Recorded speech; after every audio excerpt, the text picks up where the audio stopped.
Olá, tudo bem? Eu sou o artista amador Maurício Menossi Flores e um dos meus trabalhos é O Presidente Negro, um monólogo teatral, está invertido aí, mas eu vou dizer o que é, um monólogo teatral e teleteatro de 30 minutos, inspirado no romance de Monteiro Lobato, O Presidente Negro, ou com o subtítulo Choque das Raças.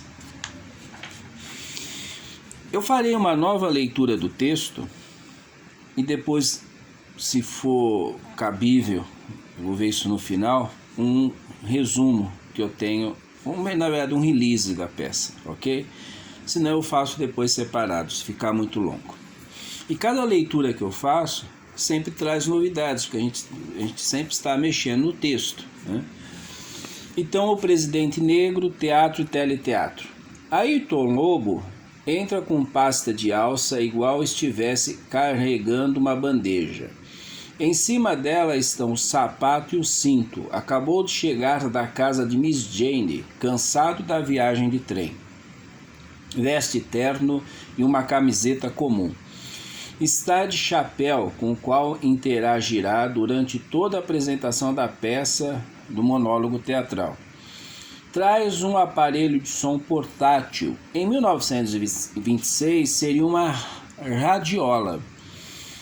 Coloca tudo no chão, tira um caderno e uma caneta da pasta, que continua no chão, e solta o primeiro samba.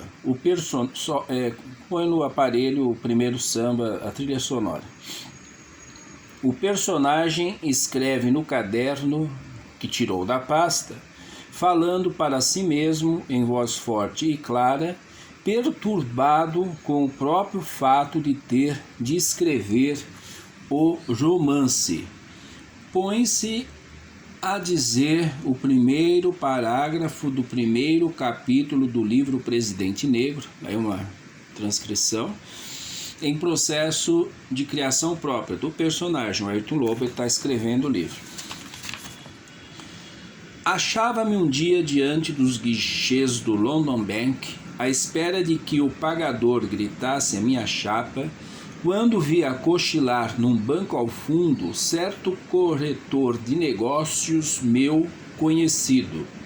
Fui-me a ele, alegre da oportunidade de iludir o fastio da espera com os dedos de prosa amiga. Ele está falando consigo, né? Continua falando consigo mesmo. Miss Jane vai odiar isso. E chega dessa história de escrever um livro. Em outro momento, no mesmo lugar, com atitudes diferentes, está feliz, coloca o cinto, a calça, os sapatos e pendura a pasta no ombro, que estava no chão. Tudo isso evidenciando a passagem de tempo. Ayrton Lobo, o protagonista, está se preparando para a palestra de lançamento do seu livro, O Presidente Negro. Ao colocar o segundo pé de sapato, percebe ter esquecido de colocar a meia já no primeiro pé calçado. Procura as meias apalpando-se, né, o paletó, o corpo, né, os bolsos da calça, apalpando-se. E não encontra a meia perdida. Conformado, coloca a pasta no ombro. Está no segundo samba, lá na trilha, no aparelho de som. E através do aparelho de som. Pausa o aparelho de som, dando o seguinte texto, agora já diante do público. Então, já imagina ali uma plateia. Antes você está sozinho no quarto dele. Proferindo palestra de lançamento do livro O Presidente Negro. Meu nome é Ayrton Lobo e eu trabalhava na Sapato e Cia. Naquela época, acreditava que ter um automóvel, tornar-se um rodante, era ser alguém superior aos demais. Depois de muitas economias, pude andar com meu Ford em disparada, acionando a buzina claxon e fazendo todos saírem da frente aos meus gritos. Arreda! Fom, fom, fom! Eu não encontrei o som da buzina claxon. Quem tiver, manda para mim, por gentileza. Manda o link para eu saber qual é o som da buzina. Naquela época, dirigindo meu automóvel, fui a trabalho em outra cidade. Poderia ter ido de trem, mas afinal recebi, devido ao veículo, até um merecido aumento de salário.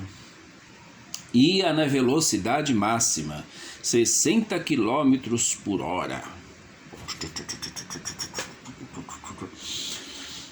Distraí-me admirando a paisagem e saí da estrada, destruindo meu bem mais precioso, além de ferir o braço. Socorrido pelos empregados do professor Benson, do qual ouvira falar na fila do London Bank, estando ele por lá. Lembra que eu estava na fila do banco? Diziam nunca perder no jogo, aquele meu amigo que eu encontrei, né?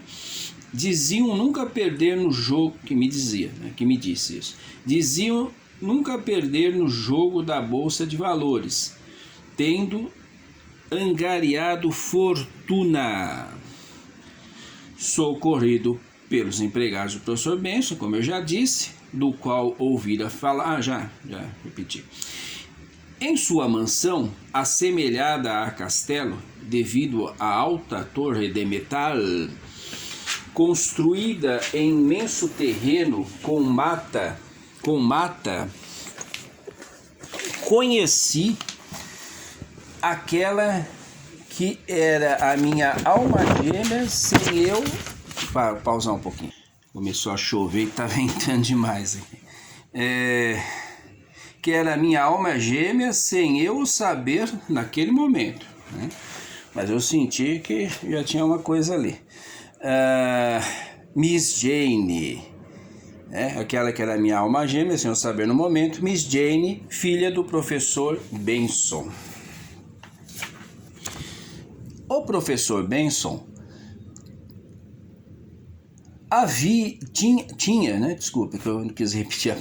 tinha muitos empregados, os quais pareciam autômatos mudos, robôs, olha só, escrito em 1926.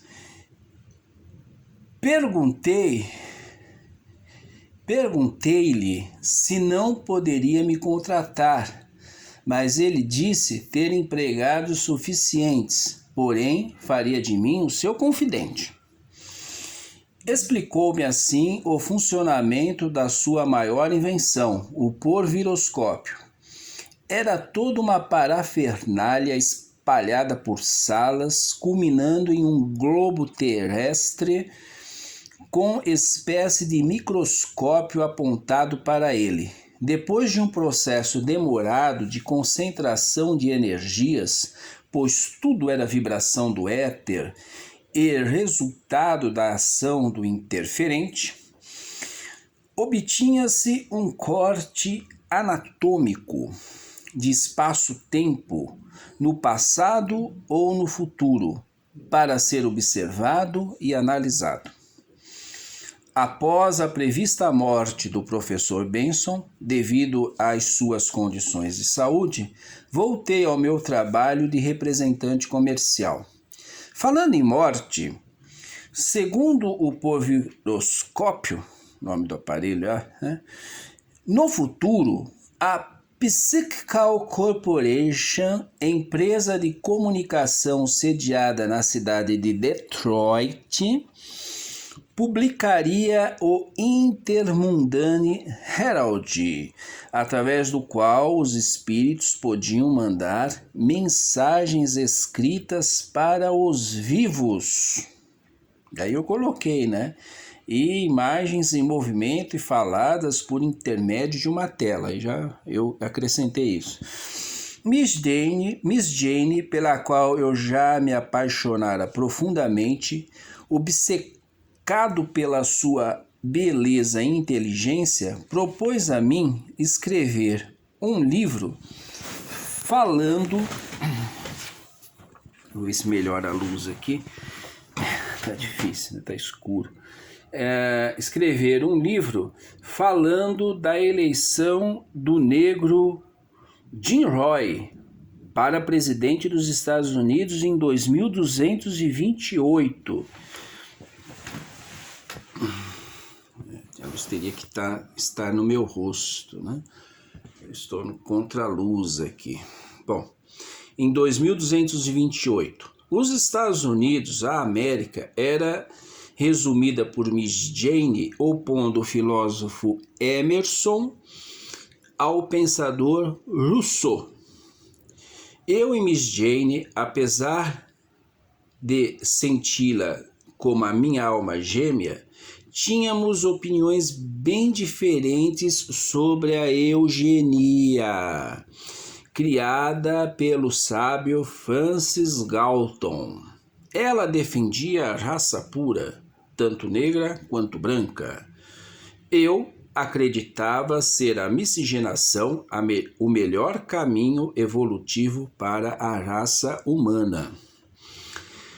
Domingo após domingo, ouvi de Miss Jane sobre a ascensão vitoriosa do candidato Jim Roy da Associação Negra contra os adversários do Partido Masculino, do presidente Kellogg e do Partido Feminino de Miss Evelyn Astor, amparada intelectualmente por Miss Elvin, criadora do elvenismo ou sabinismo. Essa teoria dizia ser o macho original da fêmea sido exterminado por descendentes de gorilas, tomando seus lugares dos machos, das fêmeas originais. Pois bem, comprei uma resma de papel e com furiosa sofreguidão fiz e refiz o primeiro capítulo entusiasmado, orientado por modelos que me pareceram os melhores.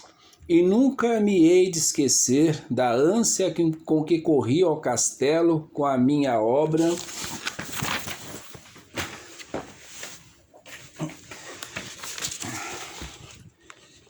em punho. Já fiz o primeiro, Miss Jane. O primeiro capítulo. Bravos, exclamou ela. Ali mesmo a jovem o leu. Mas, ai de mim, Miss Jane atenuou quanto pôde a sua crítica, mas não logrou impedir que de volta à cidade eu rasgasse em 1000 pedaços a minha obra-prima e pela janelinha do vagão, melancolicamente, os lançasse ao vento. Que porcalhão, né? Azedei a semana inteira e no próximo domingo reapareci no castelo de mãos vazias. Não refez então o capítulo? Indagou ela logo que entrei. Oh não, Miss Jane, suas palavras abriram-me os olhos, convenci-me de que não possuo qualidades literárias e não quero insistir. Que vaidosos os moços! Lembre-se de meu pai, quantas vezes fazia e refazia a mesma experiência. Está bem, Miss Jane, está bem. Vou tentar mais uma vez. De regresso ao meu quartinho humilde, nessa mesma noite dei começo à obra. Resolvi escrever mal, de um jeito, com a intenção deliberada de desapontar Miss Jane. Ela me condenaria à segunda tentativa. Punhamos um ponto final na literatura e passaríamos a cuidar de outra coisa. Escrevi até madrugada, sem rasuras, sem escolha de palavras como se estivesse a correr no meu saudoso Ford, ao acaso das estradas sem fim.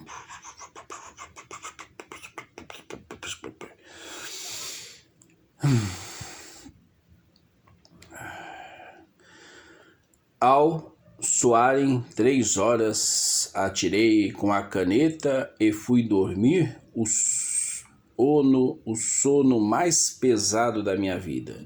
No dia seguinte fui vê-la. Aqui está, Miss Jane. O horror que me saiu da pena. Miss Jane tomou as tiras e logo ao fim da primeira abriu a expressão que na tentativa anterior eu tanto ansiava por ver. E nesse estado de êxtase, sôfrego permaneceu até o fim. Repetiu meu texto. Achava-me um dia diante dos guichês do London Bank.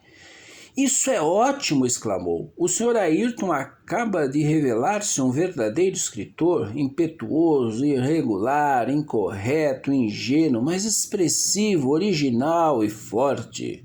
Há aqui verdadeiros achados de expressão. Faça o livro inteiro nesse tom que eu lhe garanto a vitória. Olhei para minha amiga quase com rancor. Tão certo estava eu da ironia de suas palavras. Tem coragem de ser assim impiedosa com o pobre Ayrton? Murmurei em tom magoado. Ela olhou-me nos olhos fixamente, sem dizer palavra, e nos seus lindos olhos azuis vi refletida com tamanha nitidez a pureza de sua alma que logo me envergonhei do meu ímpeto.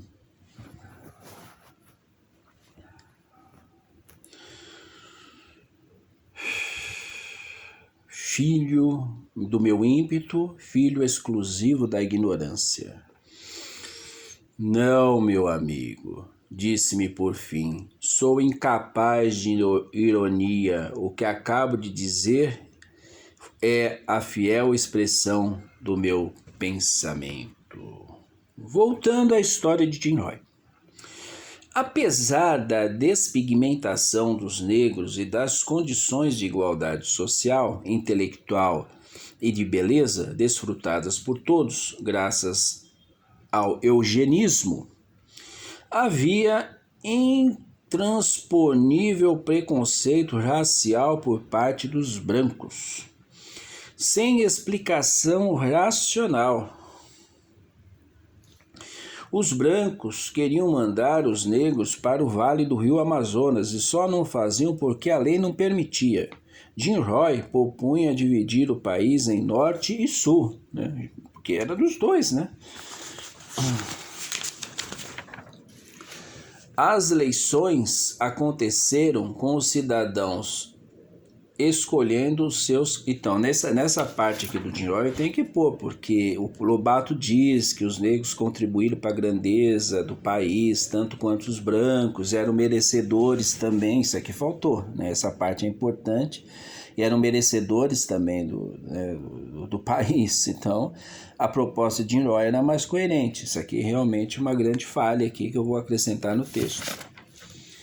As eleições aconteceram com os cidadãos escolhendo os seus candidatos em suas próprias casas, graças à tecnologia da época.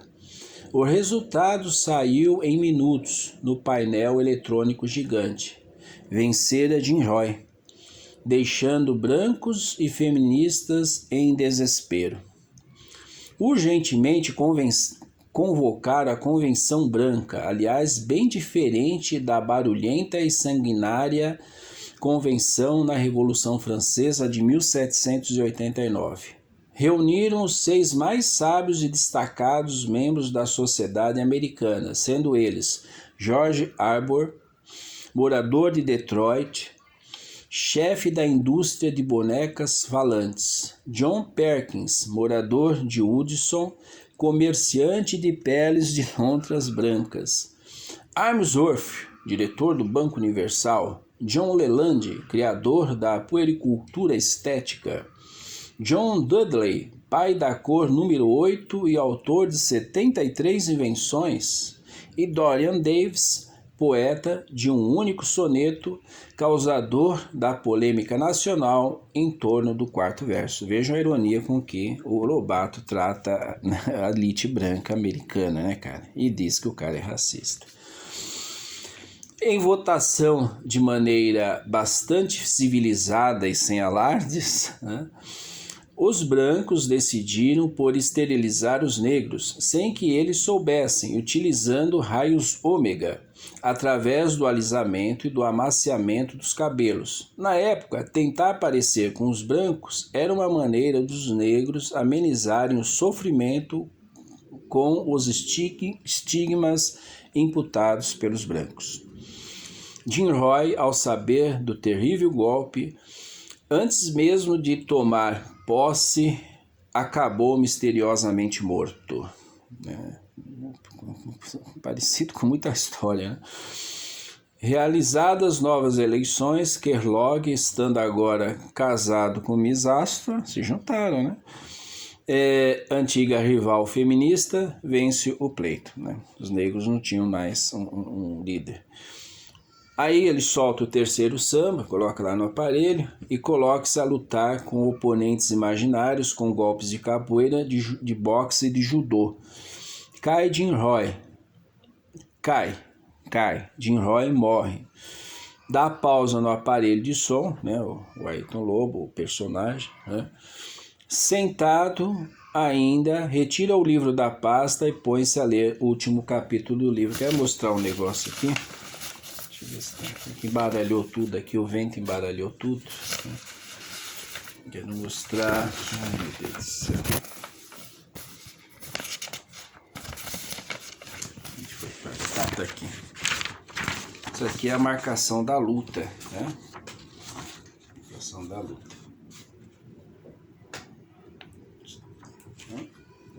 Os movimentos da luta que eu faço. O vídeo tá aí tá aqui no YouTube.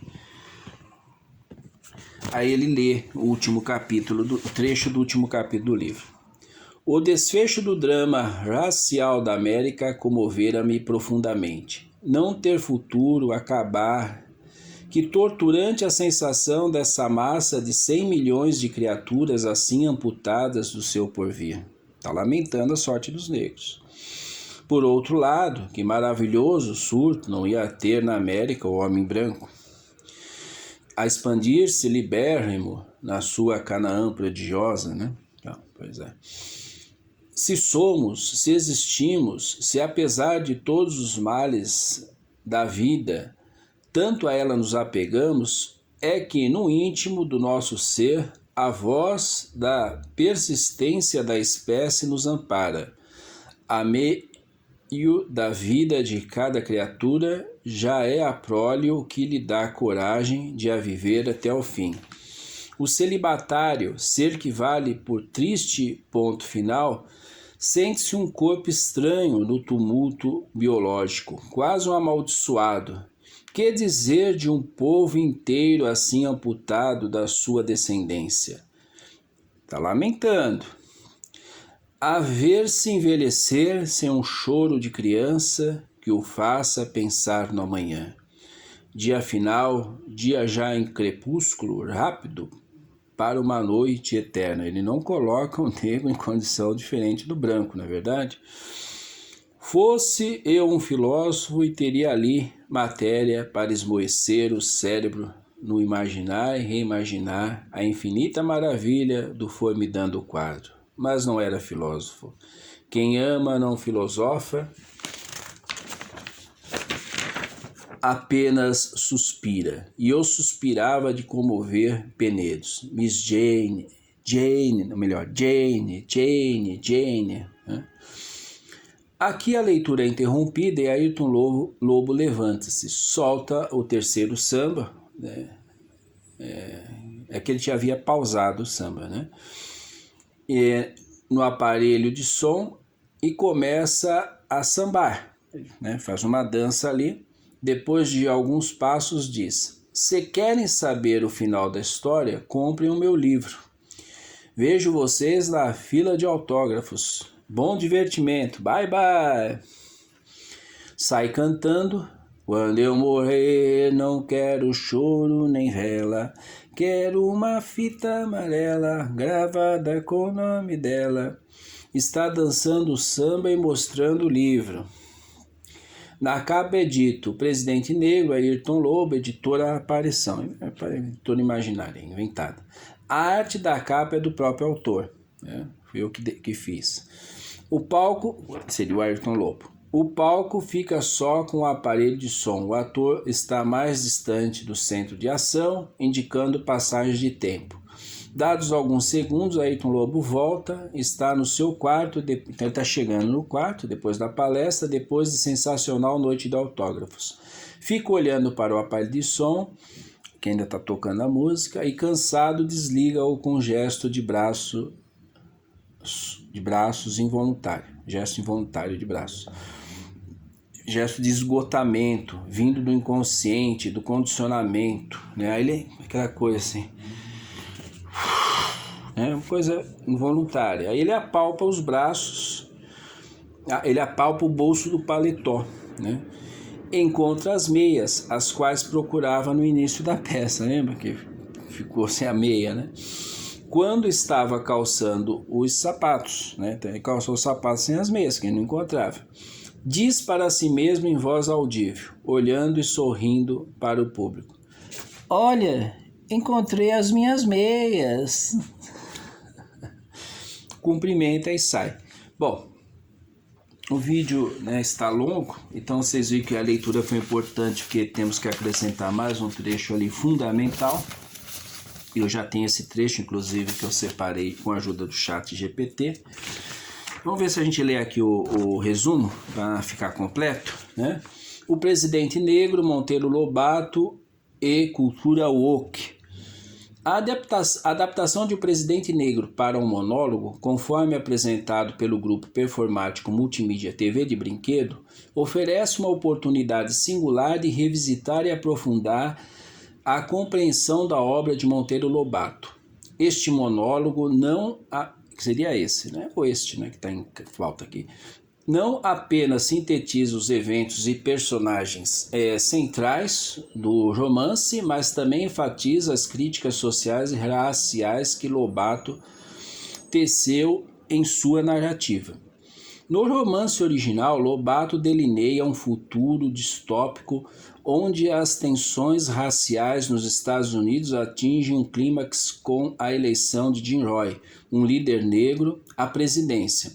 A elite branca, representada por figuras como o presidente Kellogg e Miss Astor, reage de maneira calculista e cruel, evidenciando a hipocrisia e o racismo enraizados na sociedade. Ao se transpor essa complexa teia de relações para o monólogo, consegue-se destacar a essência dessas críticas, permitindo que o público contemporâneo reflita sobre as questões ainda pertinentes abordadas por Lobato. O monólogo enfatiza a figura de Jim Roy como um símbolo de resistência e dignidade. Ao contrastá-lo com os personagens da elite branca, a adaptação ressalta a integridade moral de Jim Roy frente à corrupção e desumanidade de seus opositores.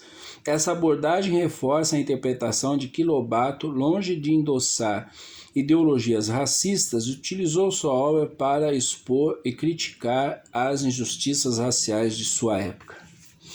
Entretanto, na atualidade, o presidente negro se tornou alvo de um fenômeno contemporâneo, a cultura woke. Originalmente concebida como uma postura de vigilância contra o racismo e outras formas de opressão, a cultura woke evoluiu para uma interpretação mais radical, eu diria, uma interpretação, como se diz? Ai, meu Deus, uso tanto essa palavra. Não é radical. Bom, muitas vezes marcada pelo cancelamento de obras e figuras do passado sem uma análise contextualizada. Nesse sentido, a obra de Lobato foi equivocadamente taxada de racista, ignorando sua sátira e hipocrisia da elite branca e sua crítica feroz à sociedade norte-americana dos anos 1920. A cultura woke original é sectária, né? Ao invés de radical, eu vou melhor entender sectária. A cultura woke original, ser fiel aos seus princípios, deveria reconhecer o presidente negro como uma denúncia das desigualdades raciais, não como uma obra racista. Contudo, observa-se uma leitura apressada e parcial em que trechos isolados do livro são usados para condená-lo sem um exame mais profundo da intenção do autor. Ao invés de um debate genuíno sobre críticas de Lobato, ocorre um julgamento sumário que desconsidera a complexidade da obra.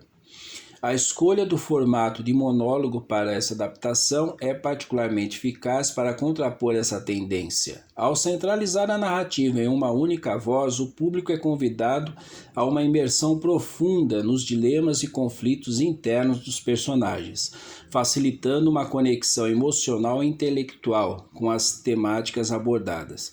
Essa introspecção é crucial para compreender as múltiplas camadas de significado presentes em um presidente negro e evitar leituras reducionistas. Em um momento onde debates sobre representatividade e revisitação de obras clássicas estão em voga, iniciativas como essa adaptação são fundamentais. Elas não apenas mantêm viva a discussão sobre o legado de autores como Monteiro Lobato, mas também proporcionam novas perspectivas e interpretações que enriquecem o entendimento coletivo sobre nossa história literária e social. Portanto, o monólogo apresentado pela TV de Brinquedo não é apenas uma releitura do Presidente Negro, mas uma ponte entre o passado e o presente. Ele desafia o cancelamento simplista e propõe uma reflexão mais profunda sobre as permanências e transformações das questões raciais em nossa sociedade, estimulando um debate crítico e não meramente reativo. Bom, tem 30 minutos de duração, a trilha sonora é de Alessandro dos Santos, a gravação em vídeo para o teleteatro é de Sebastião Otávio da Silva, e o texto, a criação e a apresentação é minha, Maurício Menossi Flores. Bom, é importante a leitura, vocês veem os acertos que teremos que fazer, e aliás, faltou aqui que o nosso grupo, o nosso teatro é o Teatro do Perispírito, é o nome do nosso projeto, né, teatral, atual, né, essa denominação atual, Teatro do Perispírito. E é isso, a leitura serve também como exercício vocal para correção do texto, né, para reflexão e criar até no meio da leitura algumas expressões novas, algumas gesticulações novas, né, é isso aí. Tá bom? Muito obrigado. E é isso, né? Aguardemos aí a nova gravação, apresentação e gravação para o dia, eu marquei para maio, né? Eu antecipei porque eu tinha marcado uma outra data, em 18/5/2025, na Galeria Maurício Menossi Flores, das 17 às 18 horas, e teremos lá convidados, amigos nossos, se possível, se não, né, não. Dentro do possível a gente faz isso, é um espaço que não tem fins lucrativos, um trabalho que não tem fins lucrativos, somos artistas amadores e fazemos por amor à arte e à cultura. Muito obrigado.